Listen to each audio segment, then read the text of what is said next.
right, first up, do we have any football fans in the room? Yeah, all right. Well, you are definitely going to enjoy this first panel. I'm going to be turning things over to our moderators. We have Chip Paucek. Chip is the co-founder and co-CEO of Pro Athlete Community, which is a reskilling network connecting the biggest talent in sports with the best in business. He'll also be joined by Travis Key, who's the COO of Pro Athlete Community. Travis also had a 2.5-year career as a pro in the NFL, so we're really excited to have them both here. And they're going to be joined on stage by Terron Armstead, offensive tackle for the Miami Dolphins, Chase Edmonds, running back for the Tampa Bay Buccaneers. He's also the founder and CEO of SceenInc. We got Jake Browning, quarterback for the Cincinnati Bengals, and Justin Pugh, offensive lineman for the New York Giants. So it's going to be an incredible panel. We hope you're excited. So here for a conversation on reskilling for pro athletes entering the workforce. Please give it up for our panel.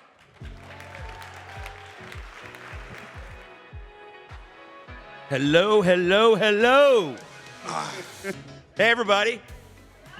So I've been coming here for, I think, 15 years, Michael Moe, if you're in the audience. And it's been a blessing to be at ASU+GSV every year. But you know me as my history is as the CEO and co-founder of 2U, which I did for a really long time. I am blessed to be here with these 5 excellent gentlemen as part of my new company called Pro Athlete Community. So what I'm going to do first is I'm going to go to my COO, who did play in the NFL, Travis Key. So tell us, what is PAC?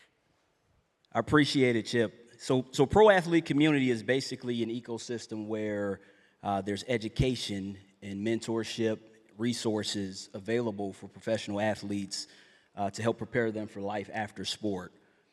You know, this is a full circle moment. Chip mentioned, I think the intro mentioned, I played a couple of years. Some of the time in the NFL for me was spent here in San Diego.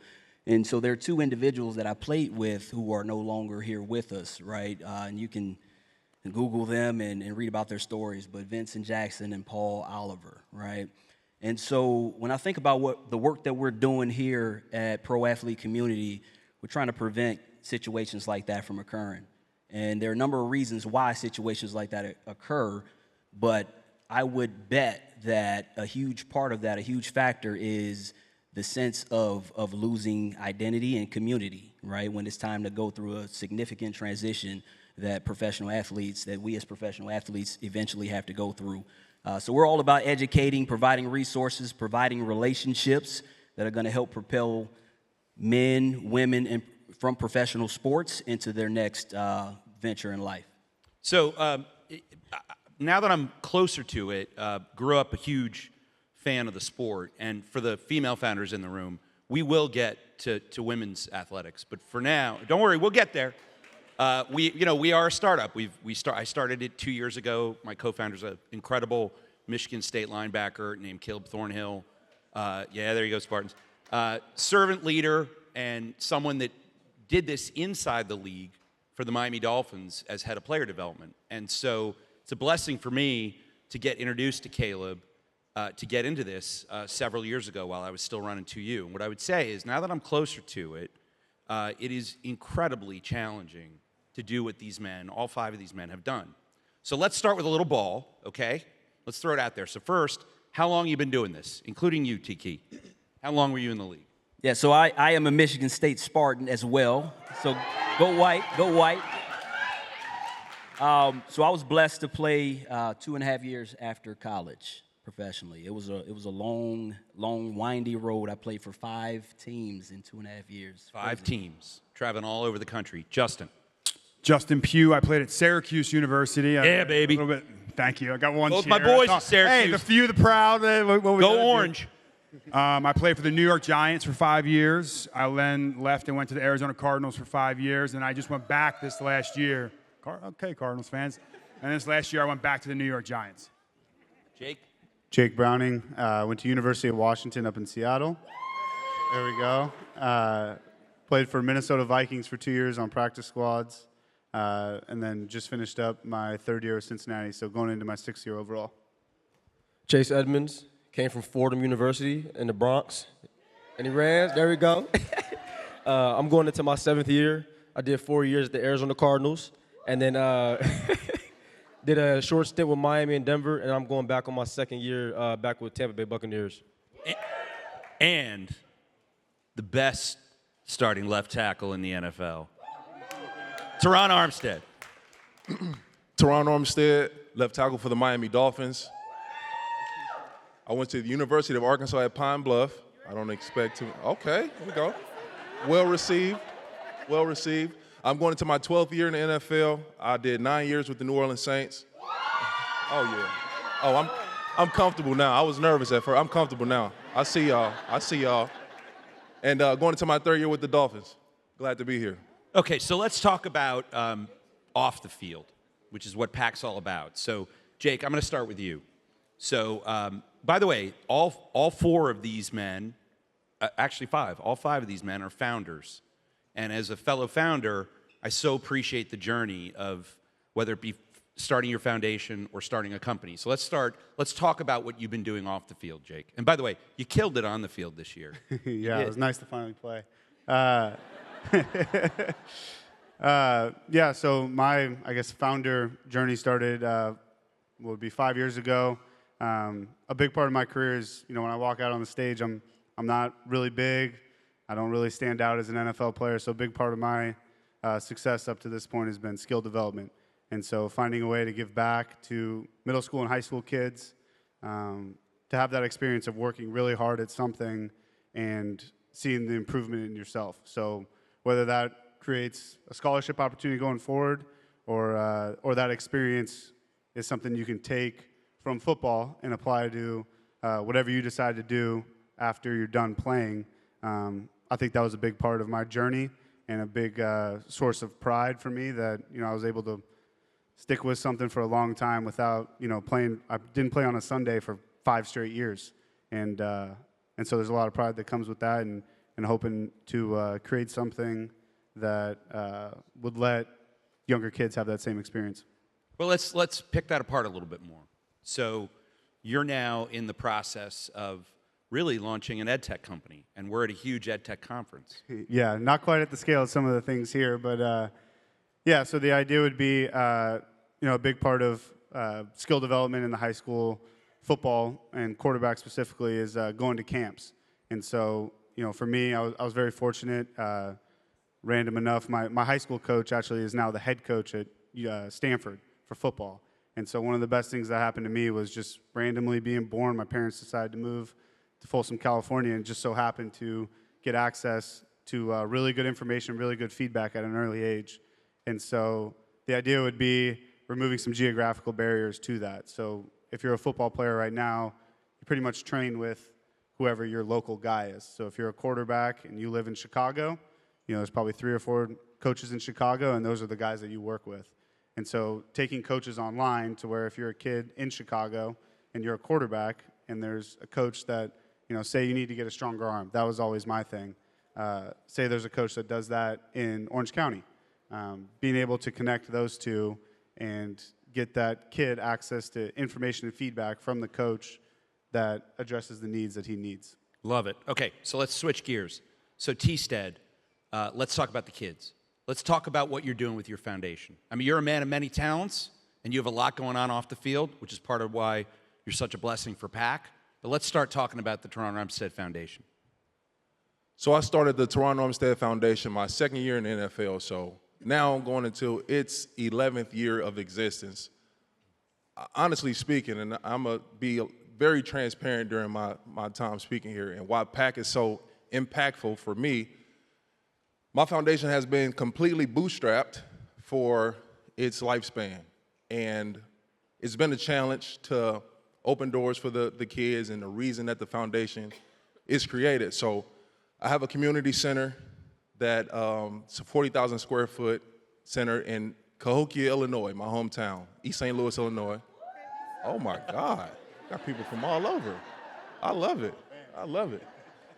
So in this community center, the mission, the vision is we are trying to create an opportunity for young people to grow in ways that never been afforded, or the opportunities never been presented to the youth. It's an underserved community. So we're teaching a proper handshake, eye contact, from resumes to business plans, financial literacy, And I've been working on my own curriculum.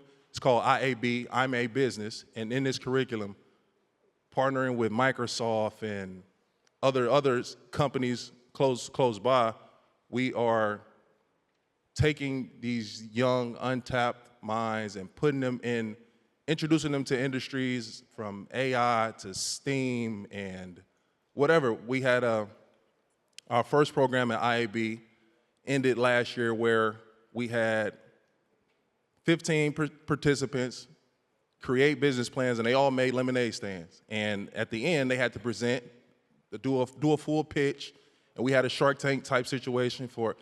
But just that small little dynamic and small opportunity was never afforded where I came from, and I didn't have these type of centers and opportunities. So the Terron Armstead Community Center is a place, a safe haven where people can go and develop and grow and just learn real life skills. God bless.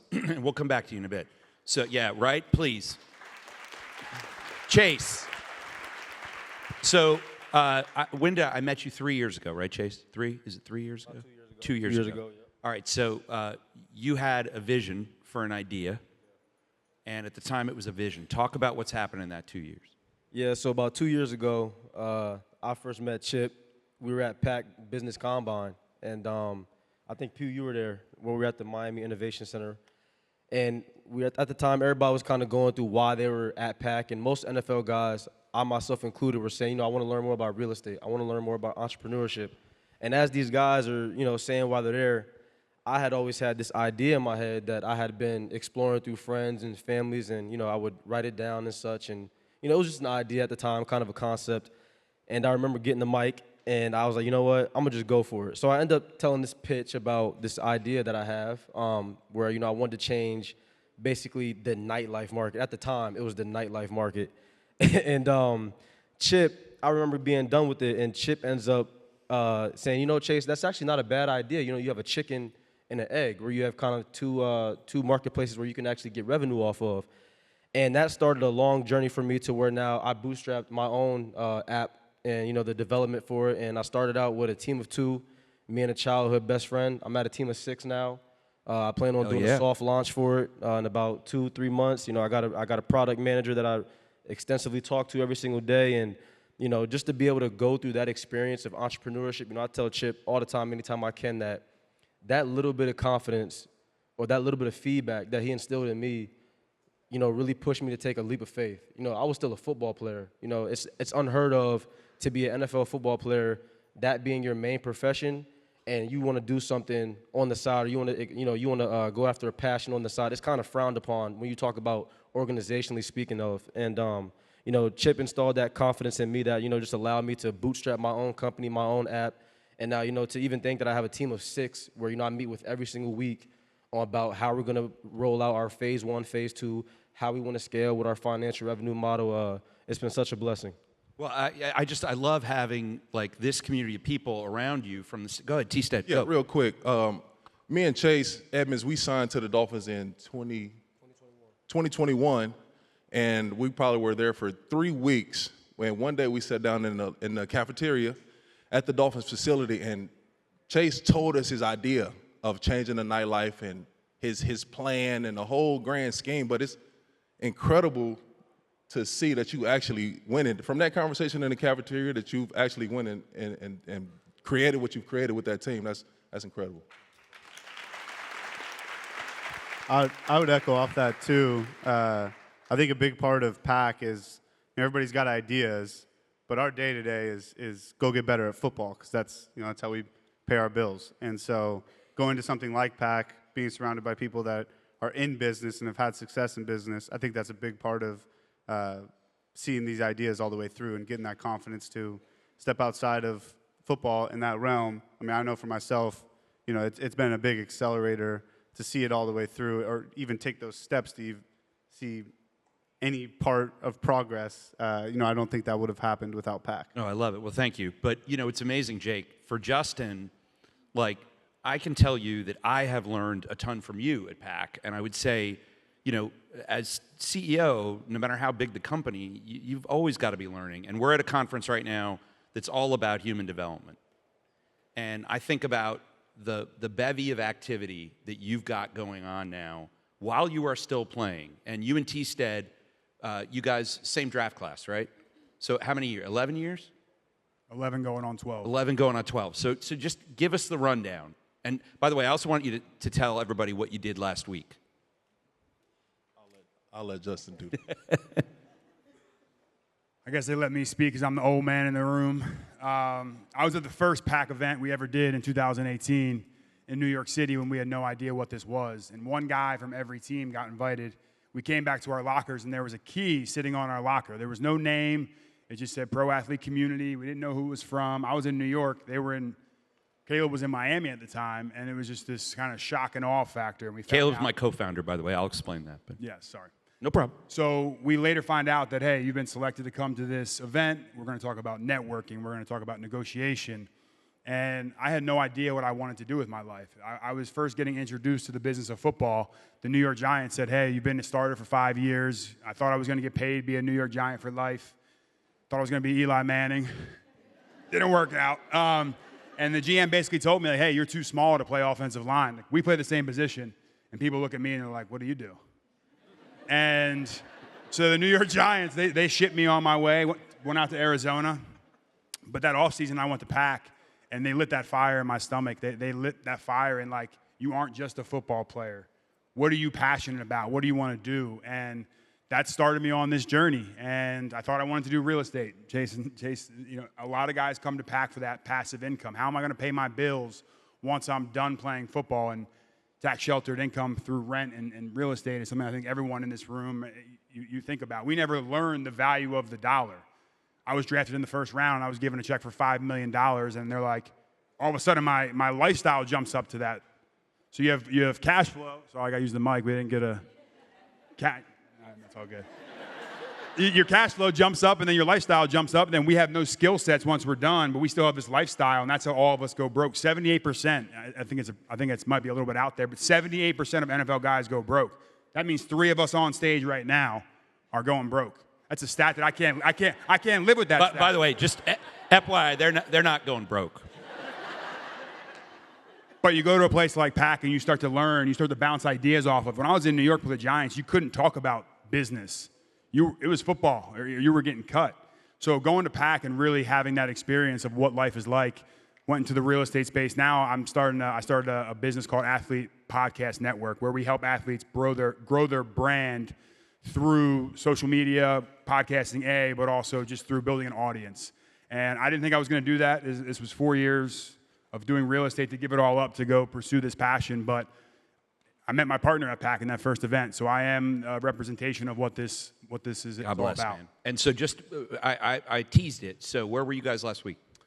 So through doing some of this brand building, and if you're the best left tackle in football, you know, you have this ability that people want to hear what you have to say. So we got invited to be, and we got accepted to be in the NFL's broadcast boot camp. So we were very nervous to get on stage. Luckily, we had the ability to go and do some studio analyst work, some play-by-play, calling games live, working through podcasting. A lot harder than sitting here with me, by the way.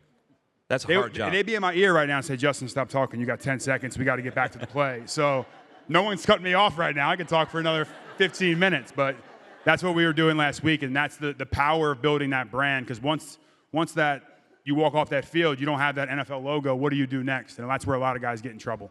So, like, what is everybody in here that loves football, like your day-to-day life when you start, when playing really starts? Like, let's talk about that a little bit. And think about it within the context of how challenging it is to launch a company, right?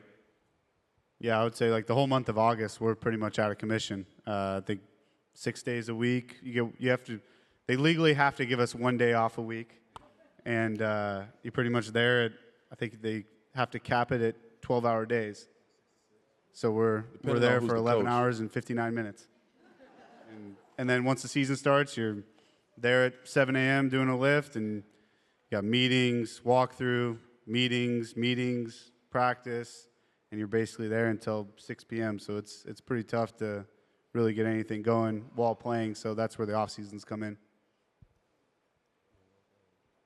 Yeah, just to go off what Jake said, I mean, the days are hectic. And sometimes it's not even the actual work hour days. It's kind of like, because this is our profession, this is the way, how we earn a dollar, you got to do stuff outside of the facility. You got to watch film for an extra hour. You got to do body appointments for an extra hour. And then obviously, I don't have a family, but some of these guys might have wives and kids, and you got to give them your attention. So it just becomes a really hard time, especially as a young player coming in, on how to balance that work life with just the expectation of doing this job and the pressure that comes with it. T-Stat, you look like you were jumping in there. Not really, but yeah, just to piggyback off what these guys said, it's a pretty time-consuming schedule on a day-to-day. Everyone routine is different. That's kind of the best thing about the NFL. Me going into year 12, my body maintenance that's the bulk of my week. I'm massages, stretching, Pilates, all those type of things in order to be able to feel young enough to go out there and play. So quarterbacks, his film study might be longer than my process. Chase, he might be doing more cardio or change of direction training. Me and Justin, we're doing more body work stuff, lifting weights. So it just depends, position specific. So Travis, you're an engineer. And so those in the audience that know me know that I'm a bit more of an artist than an engineer. No question about it. So when I met you, we were running these combines with Caleb. How long have you known Caleb, my co-founder? So Caleb and I go way back. We came into Michigan State together back in 2003, and we graduated together in 2007. And played ball together. Played ball together, yes. He, Caleb decided to take the smart route to the NFL. I decided to continue to beat my body up. Caleb decided to go the front office route. He had aspirations to be a GM one day, so he took the front office route. And that really led to player development, player engagement, which was really the foundation of pro athlete community, right? That's right. And one of the things that when we were prepping for this that I said to the guys is like, this entire conference is built on human development. And one of the things that I find stunning about your guys' world is the human part of the human development is not every day in the NFL. Right? Every day you are being pushed and driven, and no question, the grit, the rigor, the intelligence it requires to play that sport is incredible. But the reality is, for somebody to say to anybody that when they're 30 years old, they're retired, is the most comical thing that I've ever heard. So it's all about exposure to new opportunities for people to plant seeds for the future, and that's what we're trying to do. I am thrilled to have people on stage that are all planting those seeds. So it's just a blessing to be around really fantastic people. So credit to you. You're not so bad yourself, Chip. Oh, I don't know. You're welcome. And let me add something to that, and I want to give some flowers to the people in this room, right? And so education is extremely important, no matter what path you're trying to go down in life, right? And it takes extremely bold people to step out and create access and bring resources to the table to serve a community of people that they recognize need what they have, right? And so I want to just give you all some flowers because you all play a part in that, and I understand that you don't always get recognized to the degree that you should. So I want to give you a shout out and piggybacking off of the shout out to Caleb, right? It took a very bold individual, much like you all in this room, to recognize that there's a population of people out here who are not being served from an education standpoint, right? And he had a bold conversation, no doubt, and created access to resources that have now matured into what you see now as pro athlete community. So huge shout out to you all in the audience. Huge shout out to Caleb for his vision, for his boldness. And by the way, T-Stat, a couple of shout outs too. Sol Cole is a PAC member who is here. And if you haven't done his mindfulness session, he does it in the morning and evening, tomorrow at 8 a.m., tomorrow at 5 p.m. Changed my life, honestly. My wife had been trying to get me to do that forever. And he's here, so Sol, if you're in the audience, love you. And I would encourage everybody in this room to go tomorrow morning, right, T-Stat? He's easy to see, too. He's like 6'4", dark skin, 1% body fat. And a toothpick. And the toothpick. And a toothpick. He's always got a toothpick. We also got to give a shout out to our PAC member Marcus Williams, who's also in the audience here today. Plays for the Ravens, by the way. Marcus All right, Williams, Baltimore so Ravens. let's switch it up a little bit. So like, what would you've all had years now in the league. What would you tell the younger version of yourself? Find a veteran, find someone who's been doing it for a long time, and just follow their every move. Find out how they take care of their body. Find out how they take care of their business. How they handle family life. It's not just about football. There's so many other parts that play into the equation. So that would be my one piece of advice. I thought you told a fascinating story related to that about Kelvin talking to bonding with Larry Fitzgerald and sort of figuring out how to drive your long-term future. Yeah, like I mentioned, when I was in New York, we didn't talk about life outside of football. It was the New York and the media, and there's certain markets in the NFL where there's so much pressure that no one can talk about anything but football. If we don't win games, we're all going to be out of a job. And I got to Arizona, and it's very different. The pressure on the outside forces is much different. And I walk in and I see Larry Fitzgerald taking like a board meeting call in the middle of lunch in the front of everyone. And I was like, this is complete opposite of how it was in New York. So Larry Fitzgerald is on my Mount Rushmore of Hall of Famers, not only on the field, but off the field. Like he knows how to do it. And that's a guy that I wish I would have had some exposure to early on, but luckily I got that in year 6, and I've been following that lead. I would tell myself just to send the elevator back down. And as educational leaders, you all already do that. To pivot back on what Pugh said, I was fortunate enough to, get a good education from Fordham. Not only that, go to Arizona, and Larry kind of took me under his wing. I would always annoy Pugh. I would always annoy this guy, Kelvin Beacham. So I was one of the fortunate guys. Sitting up here, we're all the tip of the iceberg. But I'll give you a story where I came into a draft class with a kid. He gets cut after like a year and a half, 2 years, and this kid's working at Foot Locker, and that really hit me. So as I got older, as I continued to be in the NFL and do my playing years, I really take pride in sending the elevator back down and just trying to bring somebody back up with me, because these are sons, these are brothers, these are nephews, cousins, whatever it is. And it's just such a sad story to see. You see these guys, these young guys, they accomplish their dream, they get into the NFL, and then in a blink of an eye, it's over, And then it's like, damn, like, what's life now? What do I do now? What's next? So for me, it's always just about sending the elevator back down and, picking the next man up. I love the way you phrase that. I love it. Yeah, I would say for me, it would be take more out of your off seasons. So we talked about our in-season schedule. It's really busy, but off season, if like we played our last game on Sunday, by Wednesday, I'm 3 time zones away, and I spend the off seasons in LA. So early on, there's only so much training and throwing you can do before you kind of just burn yourself out. And so a big part of that this off season was going to PAC and building off previous off seasons where I felt like, all right, I'm developing a little bit more outside of just football and as a person. So when I do enter the workforce at some point, I'm not going to have to go all the way back to, at least I have a degree. I have some skills that are applicable outside of football and in a lane that I can hop into once I'm done. T-Stead? Well, I didn't clap for Jake. That was good. And the one thing I will say, just one last thing, is networking. Using the shield to your advantage right now. We all have something. You work somewhere, you work with somebody.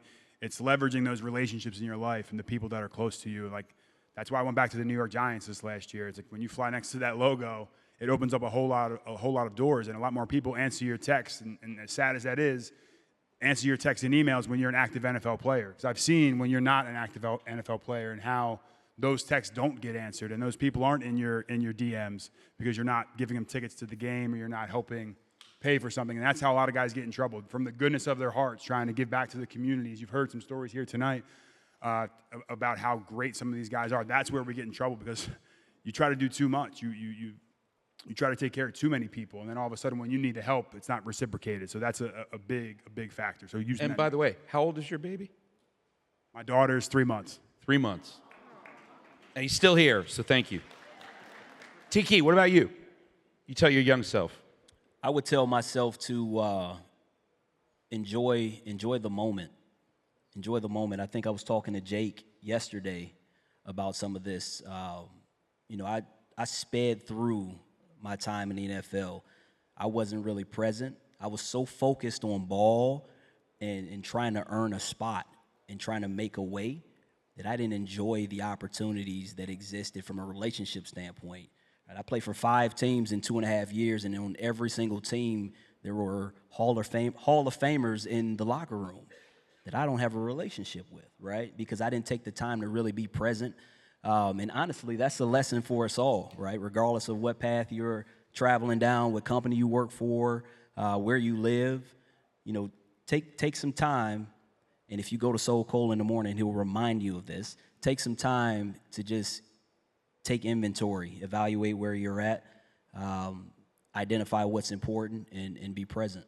Yeah, I mean, we did it this morning, and you know, Soul asked everybody in the circle to sort of make sounds, but then he also asked everybody, "What are you grateful for?" And I said my colleagues, because right now, it's an absolute joy. I feel like the Japanese term ikigai, I don't know if you know it, but there are 4 concentric circles, and it's what you get paid for, what you're good at, what the world needs, and what you love. And like, if you can find your ikigai, life is great. And honestly, this for me has been a blessing. So we got 5 minutes left. Hold on, wait, I didn't talk to young me. You go. Boy, I got something to say. I just got called out by Terron Armstead. What's wrong with He said, right now my kids are going to be wrong like, with him? All right, Dad, so shut the hell up. what I would say to young me is to get educated, seek knowledge, and that's for present me as well. I'll tell a story with my experience with Pac. It's a little different from Justin, but it's kind of the same, how Pac lit a fire in Justin. Being at the Pac Summit, it's a 3-day summit, I felt embarrassed. I was embarrassed how much I didn't know. I got into Pac year 11 in the league, so I made money. I've been successful in the NFL, and I thought I was a businessman. I would take some investor meetings with some startups or whatever. I invested in a weed delivery company, loss, instant loss. I invested into a sports drink, loss. You know, and I thought I was doing, I got a Zoom meeting today. Like, I thought I was doing something. So, Zoom was the shit. So, but when I got to Pac, and I was exposed, I was really exposed, just the ignorance and just not knowing what I don't know. Being able to really listen to experts in these fields, because we're experts at what we do. So we're a small percentage of the people that do what we do for a living.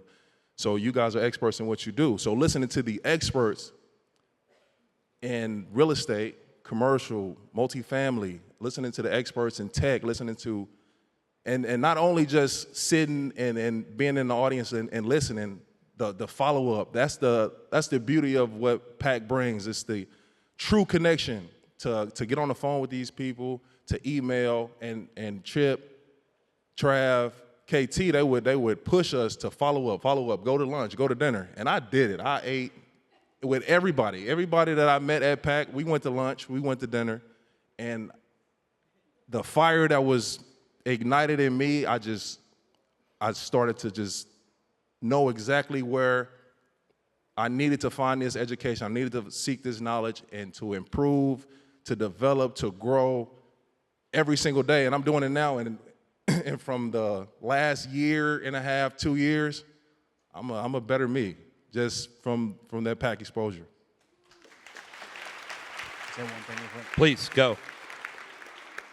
And don't get it twisted, we're competitive. So we have a group chat, and now all of a sudden we start growing and we start getting better. Now we're pushing each other. Hey, I just did this deal. Hey, I'm leading this summit. Hey, like as soon as we post this on our LinkedIn after this, which we never had probably LinkedIn before this, we start letting guys know what we're doing, and that pushes everybody else. So like we're pushing the envelope now. So it's that elevator mentality, and we're pushing each other to be better because all of us now want to be the best businessmen, not just the best football player.